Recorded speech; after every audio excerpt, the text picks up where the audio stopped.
Hello student, welcome to Equator Academy Dehradun. और फिर से लाया हूँ मैं आप लोग के लिए यूकेपीएससी प्रीलिम्स के लिए, चाहे अपर लोअर या आर का एग्जाम हो, कत्यूरी डायनेस्टी से कुछ इंपॉर्टेंट फैक्ट्स जो आपके किताबों के पन्नों से लिए गए हैं। चलिए, इसमें कुछ कुछ इंपॉर्टेंट जो अंडरलाइन कर रखे हैं मैंने, उसको पढ़ लेते हैं। उसमें आप मेरे साथ साथ लिखते भी जाइएगा। तो हम कत्यूरी वंश के बारे में पढ़ेंगे, या कत्यूरी डायनेस्टी इसको आप बोल लीजिए, कि उत्तराखंड के इतिहास में कत्यूरी वंश का एक महत्वपूर्ण स्थान है। वजह है कि इस वंश को उत्तराखंड का सबसे ख्याति प्राप्त वंश माना जाता है, कत्यूरी को। ठीक है। इस वंश के काल में उत्तराखंड की जो संस्कृति यानी कि जो कल्चर था, वो सबसे ज्यादा क्या हुआ था, आपका आपका कह सकते हो कि सबसे ज्यादा पुष्पित या फलित, जो ये वर्ड लिखे हुए हिंदी के बड़े खतरनाक से लिखे हुए हैं, लेकिन आप कह सकते हो कि इनके काल में उत्तराखंड की संस्कृति जो है अपने चरम पर पहुंची थी। और इस संबंध में जानकारी हमें इनके अभिलेखे और स्मारक जो है, इनके स्क्रिप्ट और जो इनके मॉन्यूमेंट्स हैं, वहां से हमें प्राप्त होती हैं। इसके अलावा इनके जो हमारे प्रचलित क्या है, धार्मिक नृत्य है, कथा जागर है, वहां से भी कत्यूरी के बारे में जानकारी मिलती है। यानी कि अगर हम बात करें कत्यूरी काल के या कत्यूरी वंश के बारे में जो जानकारी है, वो मुख्यतः आप मान सकते हैं कि चार सोर्सेज हो गए। एक तो उनके अभिलेख हो गए, एक उनके स्मारक हो गए, एक धार्मिक नृत्य हो गए जिनमें उनके बारे में बताया गया, और जागर हो गए जिनके उनके बारे में बताया गया। ठीक है। और जो सर्टिफाइड या प्रमाणिक जानकारी कत्यूरी कालीन अभिलेखों एवं स्मारकों से ही प्राप्त होती है। ठीक है, ये पहले ऊपर बात लिखी गई है। अब बात करें कि अब तक जो हमारे आर्कियोलॉजिस्ट हैं, उन्होंने 5 जो है ताम्र अभिलेख जो है वो इनके प्राप्त किए हैं, और एक जो है शिलालेख, जैसे अशोका के शिलालेख होते थे। तो अभी तक जो है ये हमें डेटा जो है वो अभी तक हमको मिला है। ठीक है, कि भाई 5 जो है ताम्र अभिलेख मिल गए हैं और एक आपका जो है शिलालेख मिला है। ये अभिलेख जो है, कई बार प्रश्न ये आता है कि कहाँ कहाँ मिले हैं ये अभिलेख। तो ये अभिलेख जो है पांडुकेश्वर, बागेश्वर, बालेश्वर से प्राप्त हुए हैं, तथा बागेश्वर से प्राप्त अभिलेख शिलालेख है। प्रश्न यहां से बन सकता है कि जो कत्यूरी कालीन जो हमें एविडेंसेस मिले हैं, आर्कियोलॉजिकल एविडेंसेस मिले हैं, उनमें जो बालेश्वर मिला है वो क्या चीज है, वो ताम्र अभिलेख है या शिलालेख है। तो देखिए क्या लिखा हुआ है, वह अभिलेख एक शिलालेख है जो हमें कहां से मिला है, बागेश्वर से मिला है। ठीक है, ये आपसे एक एमसीक्यू क्वेश्चन बन सकता है। फिर बात करें, ये अभिलेख कत्यूरी शासक भूदेव, नाम याद रखिएगा, आगे भी कई बार आप सुनेंगे, भूदेव द्वारा उत्कीर्ण कराया गया था। तो देखो अब यहां से भी हमको एक और क्या मिल गया, हमारे लिए एक एमसीक्यू क्वेश्चन मिल गया कि जो बागेश्वर शिलालेख है वो किसने उत्कीर्ण कराया। तो आपने टिक करना है, भूदेव ने उत्कीर्ण किया बागेश्वर का शिलालेख। पांडुकेश्वर में ललित, सूर देशट, पदम व सुभिक्षराज के ताम्र अभिलेख प्राप्त हुए। ठीक है, पांडुकेश्वर से ये हमें क्या मिले हैं, ताम्र अभिलेख है। तो ये सारे ताम्र अभिलेख आपको ध्यान में रखने हैं। फिर कत्यूरी वंश के अनेक स्मारक और कलाकृतियां भी उत्तराखंड में मिली है, जो हम लोग पहले डिस्कस अभी करेंगे धीरे धीरे। उसके बाद कत्यूरी कालीन स्मारक और कलाकृतियां बागेश्वर, जागेश्वर, पांडुकेश्वर, जोशीमठ, बैजनाथ, बद्रीनाथ, सोमेश्वर, तपोवन, श्रीनगर और लाखा मंडल स्थानों से प्राप्त हुई। ठीक है, तो ये आपको स्थान जो है वो ध्यान में रखने हैं। अब बात करें कि कत्यूरी के संबंध में जो मतभेद है विद्वानों में, वो किस बात को लेकर है, कि कत्यूरी वंश के इतिहास के संबंध में कत्यूरी की जो उत्पत्ति है के संबंध में जान लेना आवश्यक है। इसमें बहुत ज्यादा क्या है, मतभेद है। यानी कि जो इनका ओरिजिन है कत्यूरों का, वो कैसे आपका हुआ, वो एक मतभेद है किसके बीच में, इतिहासकारों के बीच में। फिर अगर हम इसी कंटिन्यू करें कि अल्मोड़ा से शालीवाहन नामक एक सूर्यवंशी राजकुमार अयोध्या से आकर, कि कहां से, अयोध्या से आकर कत्यूर नाम के स्थान पर निवास करने लगा अल्मोड़ा में, और उसी के वंशज आगे चलकर कत्यूर के निवास के कारण कत्यूरी कहलाए। यानी कि आप एक इमेजिनेशन करिए, जो एक इतिहास एक जो पक्ष कहता है कि भाई अल्मोड़ा में कत्यूर जगह पर जो है, कहाँ से, अयोध्या से कोई आकर रहा और फिर वहीं पे सब कत्यूरी कहे, ये मत जो सर्टिफाइड या प्रामाणिकता के अभाव में कल्पना मात्र मारा जाता है।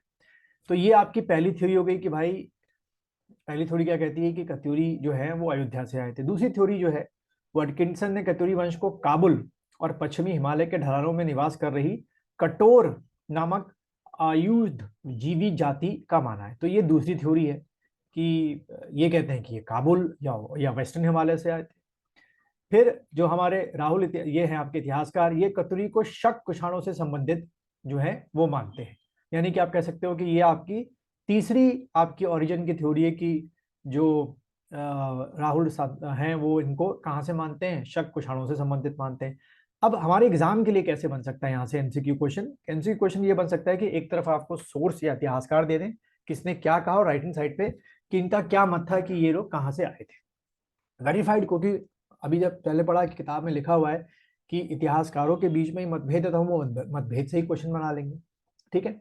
फिर क्या कहा जाता है, अपने कथन को प्रमाणित करने हेतु, जो राहुल जी हैं उन्होंने अपने कथन को प्रमाणित करने हेतु कतुरी कालीन मंदिरों, कटारमल, बागेश्वर, द्वारहाट आदि मंदिरों में पाई बूटीधारी सूर्य की मंत्रियों का उदाहरण जो है मूर्तियों का वो प्रस्तुत किया है कि भाई ये शक कुषाण को क्या करते थे, बिलोंग करते थे, क्योंकि शक कुषाण भी ऐसे ही आपके सूर्य की मंदिर या सूर्य की मूर्तियां बनाया करते थे, तो उन्होंने इसको इस तरीके से लिंकअप किया है।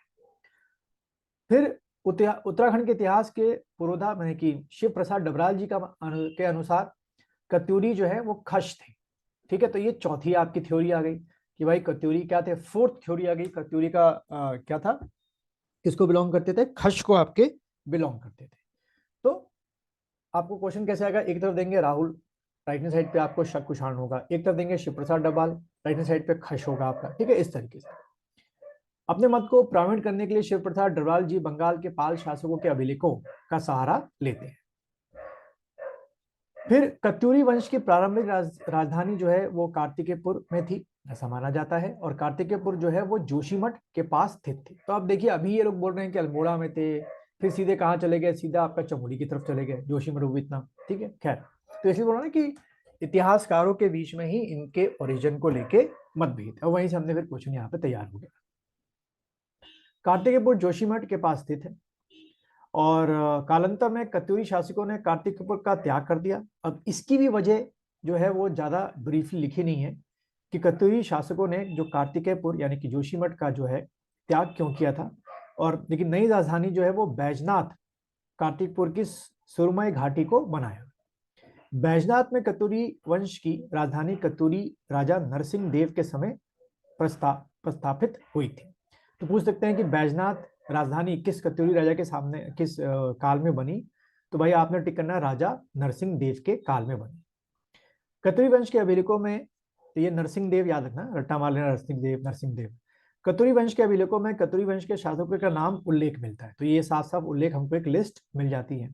इन अभिलेखों में हमें 14 कत्यूरी शासकों के नाम मिलते हैं। ठीक है, यानी कि इन अभिलेखों में 14 आप कह सकते हो कि क्या हुए रहे होंगे, आपके जो किंग्स रहे होंगे वो इनके समय में रहे होंगे।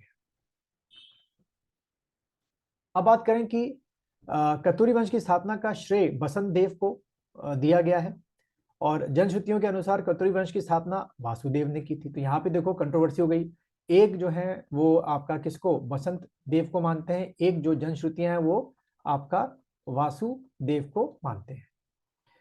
जो राहुल इतिहासकार हैं इन दोनों को एक ही मानते हैं। ठीक है, वो भी फिर डिबेटेबल टॉपिक हो गया। कहा जाता है कि बसंत देव ने स्वतंत्र कत्यूरी वंश की नींव डाली तथा जोशीमठ के पास कार्तिकेयपुर को अपनी राजधानी बनाया। वह एक शक्तिशाली शासक था, जैसे कि हमने पढ़ा, और इस बात का प्रूफ कैसे मिलता है कि बसंत देव जो है वो एक शक्तिशाली राजा थे, क्योंकि उन्होंने परम भद्रक महाराजा धीराज की उपाधि क्या की थी, धारण की थी। इससे प्रूफ होता है कि भाई वो एक शक्तिशाली राजा थे। उन्होंने जोशीमठ में नृसिंह मंदिर का निर्माण करवाया बसंत देव ने। तो फिर क्वेश्चन आ जाए कि भाई जो जोशीमठ के नृसिंह मंदिर है उनका संबंध किससे हो गया, तो इनसे। ठीक है, धार्मिक रूप से वो थे, मतलब प्रमोट करते थे। बागेश्वर से प्राप्त शिलालेख में उनकी पत्नी का नाम जो है राज नारायणी देवी लिखा हुआ है। तो यहाँ से पूछ सकते हैं कि भाई बसंत देव की पत्नी का नाम इन चारों में से क्या हो सकता है, तो राज नारायणी देवी था। फिर बसंत देव की मृत्यु के बाद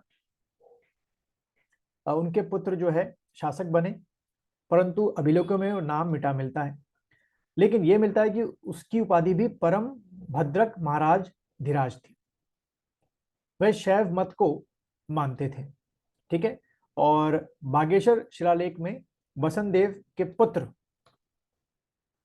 पश्चात कशुरीराव खपर देव का नाम हमें क्या मिलता है, उल्लेखित मिलता है। ठीक है, तो खपर देव आपको नाम याद रखना है। खपर देव के बाद जो है आपके कौन, अधिराज जो है वो शासक बने। ठीक है, तो बसंत देव, फिर खपर देव, फिर उसके बाद कौन, अधिराज शासक बने, और उसने भी जो है आपकी महाराजा धीराज की उपाधि जो है धारण की। तो यानी कि आप समझ सकते हैं कि अगर महाराजा धीराज की उपाधि धारण की जा रही है तो बहुत बड़े इलाके में उनका वर्चस्व रहा होगा।